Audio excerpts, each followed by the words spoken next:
Welcome to our channel. Today we how to backup PlugShare history to a new phone step by step clearly. Open the PlugShare app on your old phone. Log into your account if you aren't already. Navigate to the settings menu.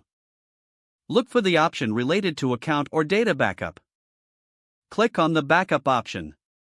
Wait for the app to generate a backup of your history. Make a note of any confirmation messages that appear. Now, on your new phone, download and install the PlugShare app from your App Store. Open the PlugShare app on your new device. Log in using the same account credentials you used on your old phone. Once logged in, navigate back to the Settings menu. Look for the Restore option in the settings. Select the Restore option. Follow any prompts to complete the restoration process.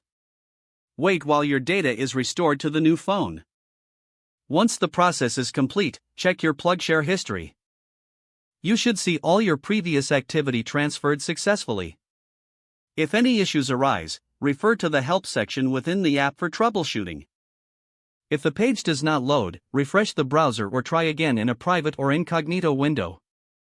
Make sure you are using the correct email address, then retype it carefully to avoid small typos. If your password is not accepted, use the Reset option and create a new strong password you can remember.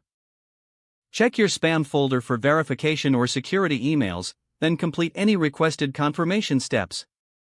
Enable two-factor authentication if available to improve account security and reduce unauthorized access risk.